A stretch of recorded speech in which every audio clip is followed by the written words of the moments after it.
नमस्कार प्रिय दर्शकों, आप देख रहे हैं ज्योतिष मंत्रा। प्रिय दर्शकों, आज एक ऐसे मंत्र प्रयोग की चर्चा है जो हर प्रकार की मूठ चौकी किया कराया, तंत्र बाधा, खिलाया पिलाया, लगाया लगाया, मरी मसान, सब प्रकार की विद्याओं को काट करके करने वाले के ऊपर ही पूर्णतः आघात कर देता है। यह मंत्र 52 वीर 64 योगिनी के साथ बाबा नाहर सिंह को और अन्य शक्तियों को साथ लेकर के चलता है। अत्यंत प्रभावशाली और सिद्ध यह मंत्र प्रयोग माना जाता है। मूलतः यह मंत्र श्री हनुमान जी महाराज का है और हनुमान जी महाराज के साथ ही ये सभी शक्तियां चल रही हैं। श्री हनुमान जी महाराज संकट मोचन कहे जाते हैं और हनुमान जी महाराज के साथ जब ये प्रबल शक्तियां चल रही हैं तो समझ सकते हैं कि यह मंत्र अपने आप में कितना समर्थ शक्तिशाली है। अत्यंत प्रभावशाली ये मंत्र प्रयोग है। सभी प्रकार की विद्याओं को काट करके पलट करके करने वाले की हानि कर देता है और आपके घर मकान परिवार को कील कर रख देता है। किसी भी प्रकार का आघात पुनः नहीं होता। इस मंत्र का इतना अधिक प्रभाव बताया गया है कि जब इस मंत्र का प्रयोग किया जाता है 24 कोस आगे और 24 कोस पीछे, 24 कोस दाएं तो 24 कोस बाएं, अर्थात 24 कोस तक का जो क्षेत्र है वो पूर्णतः सुरक्षित हो जाता है जब इस मंत्र से प्रयोग किया जाता है। जो भी व्यक्ति इस तंत्र का प्रयोग करता है, इस मंत्र का प्रयोग करता है, उसके ऊपर किसी प्रकार की तंत्र क्रिया प्रभाव होना तो दूर की बात है, नजदीक भी नहीं आती है। इतना अधिक प्रभावशाली ये मंत्र है। और जैसे कि बताया, अनेकों शक्तियां इस मंत्र में एक साथ चल रही हैं। सभी शक्तियां मिलकर के मंत्रकर्ता की रक्षा करती हैं, उसके कार्यों को सिद्ध करती हैं। उस पर किसी भी प्रकार का दुष्प्रभाव हो, तंत्र क्रिया हो, शत्रुकृत कोई प्रभाव चल रहा हो, सभी को काट करके नष्ट करके पूर्णतः सुरक्षित कर देती हैं। तो चलिए अधिक विलंब न करते हुए जान लेते हैं इस मंत्र को किस प्रकार से सिद्ध करना है और किस प्रकार से इस मंत्र का प्रयोग करना है। प्रिय दर्शकों, इस मंत्र के लिए सबसे पहले बात करेंगे सामग्री की। जहां तक बात करें सामग्री की तो सामग्री आपकी स्क्रीन पर है।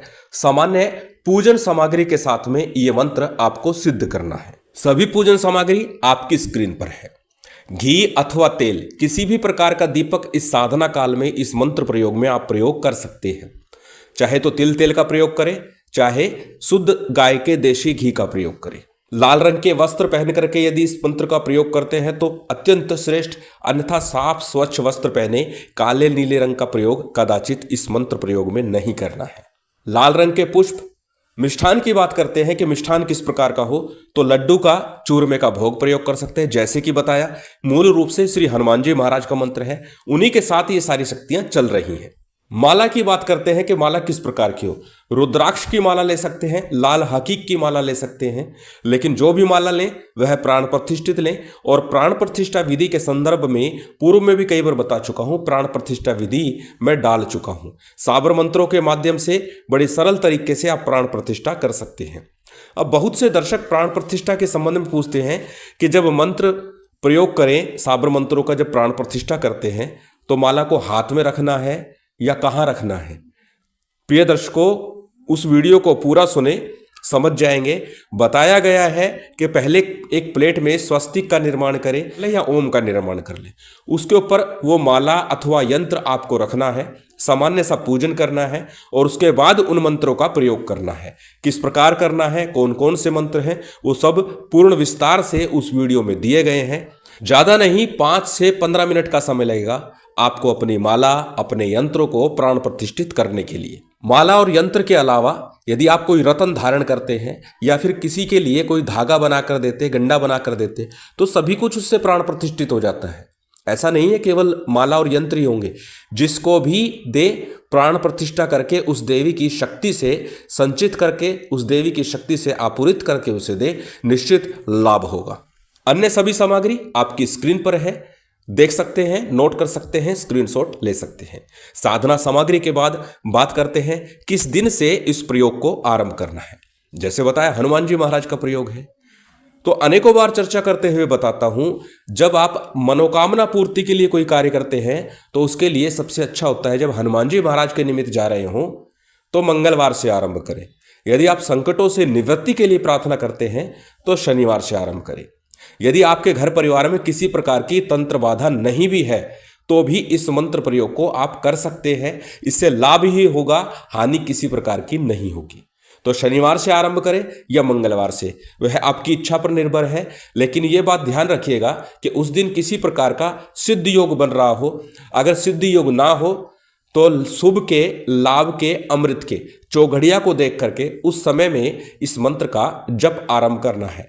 मंत्र का जप रात्रि काल में ही करना है। तो रात्रि काल में ही उस समय को देख लीजिए कि किस समय में शुभ, लाभ और अमृत का चौघड़िया आ रहा है या सिद्ध योग मुहूर्त बन रहा है, तो रात्रि में कब बन रहा है। रात्रि के 10 बजे बाद से लेकर के रात्रि के 2 बजे के मध्य में यह महानिशा काल होता है। अनेक बार चर्चा करते हुए बता चुका हूं।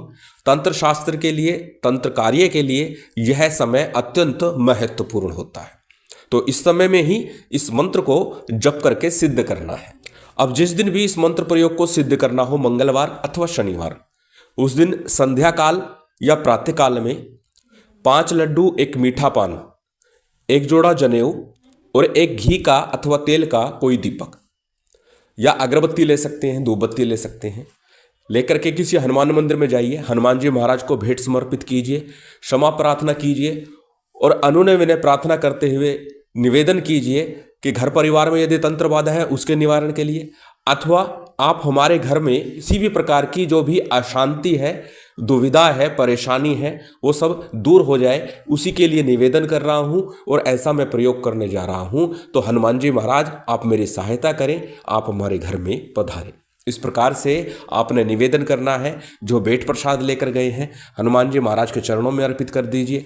दीपक है उसे प्रज्वलित कर दीजिए और वहीं बैठ करके हनुमान चालीसा का पाठ करना चाहे, बजरंग बाण का पाठ करना, जो करना चाहे कीजिए। 5 मिनट वहां पर बैठिए और उसके बाद घर आ जाइए। रात्रि काल में उत्तर मुख होकर के या पूर्व मुख होकर के आपने इस प्रयोग को संपन्न करना है। प्रिय दर्शकों, पहले भी कई बार बता चुका हूं, जब प्रातःकाल हम कोई प्रयोग करते हैं तो उस समय में पूर्व मुख होना ज्यादा श्रेयकर होता है।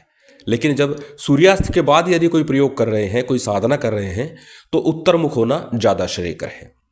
तो श्रेयकर होगा यदि उत्तर मुख होकर बैठे, अथवा पूर्व मुख होकर करते हैं तो किसी प्रकार की हानि नहीं, उसमें भी लाभ ही होगा।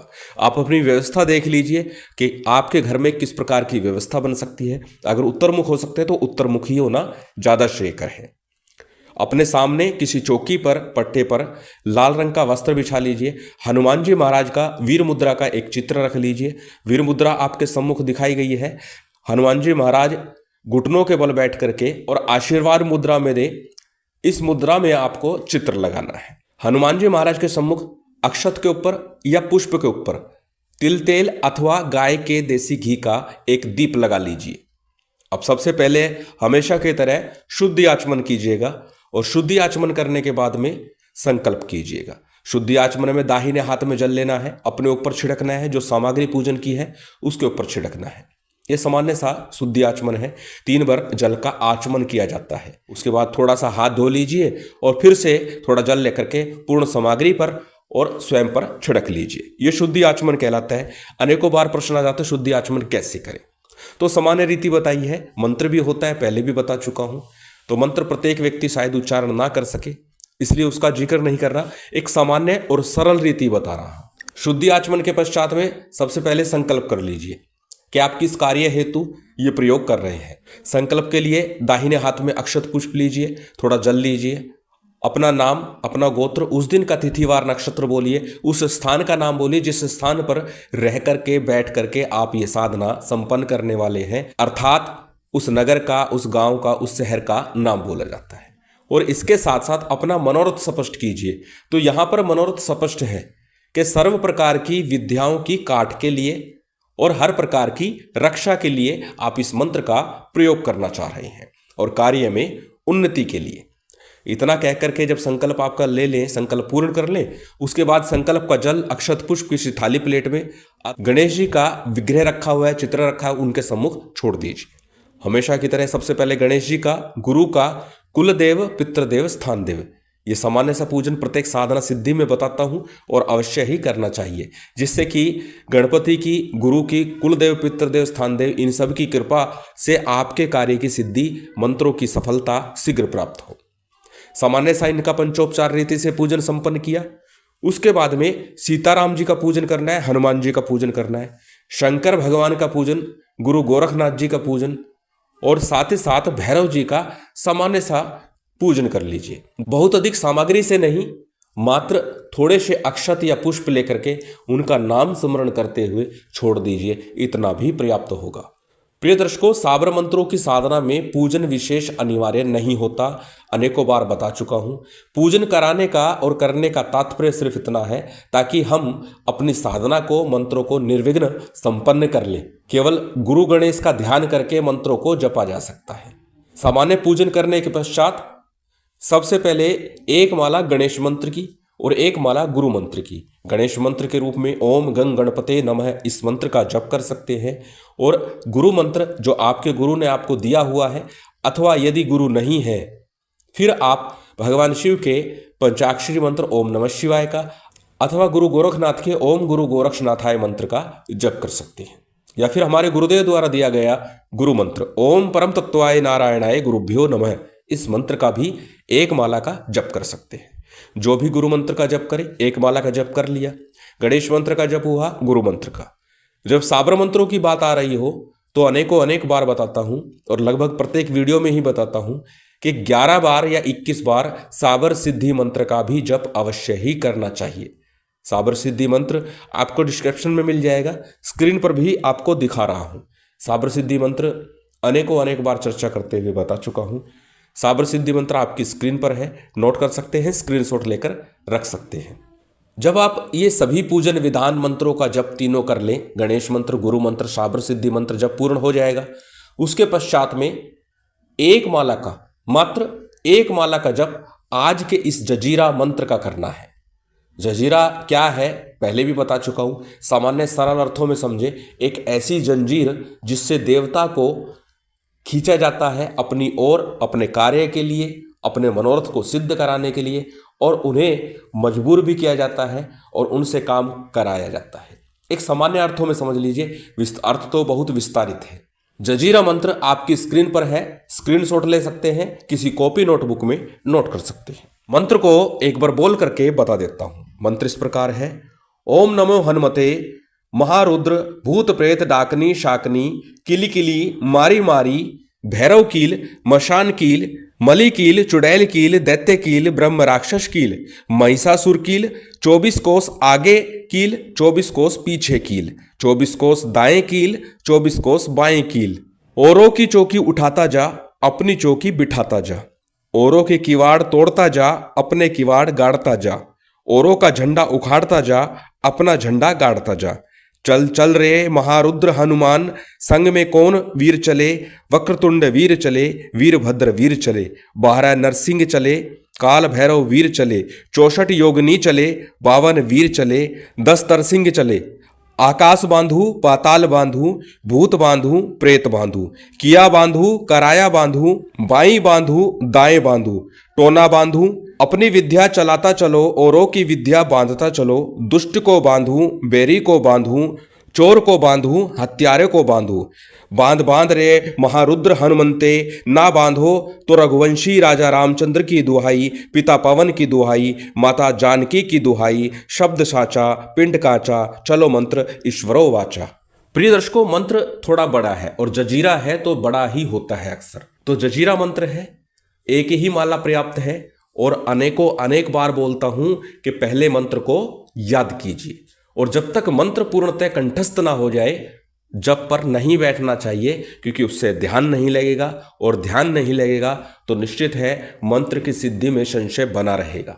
क्योंकि जो भी प्रयोग करे पूर्ण श्रद्धा विश्वास के साथ, पूर्ण मनोयोग के साथ करना चाहिए, तभी मंत्र और कार्य सिद्ध होते हैं। जब आप एक माला का जप आप कर ले, उसके बाद में सामान्य सी आरती कर दीजिए, जो भी भोग नैवेद्य है वो अर्पित कर दीजिए। और भोग के लिए अनेक बार बताता हूं कि प्रथम दिन और अंतिम दिन जो मुख्य देव हैं, जिनका पूजन कर रहे हैं, जिनके मंत्र का जप कर रहे हैं, उनकी प्रिय वस्तु जैसे हनुमान जी महाराज का जप है तो निश्चित है चूरमे का या लड्डू का भोग लगा दीजिए प्रथम दिन और अंतिम दिन। अन्य दिनों में गुड़ हो, मिश्री हो, बताशे हो, जो भी भोग है वो रख दीजिए। एक माला नित्य प्रति करते हुए 21 दिनों तक इस मंत्र का आपको जप करना है। किसी भी प्रकार की तंत्र बाधा, भूत बाधा, किया कराया, लगा लगाया, और मंत्र में आपने सभी की चर्चा सुन ही ली है कि मंत्र में क्या बताया है और किस प्रकार बताया है।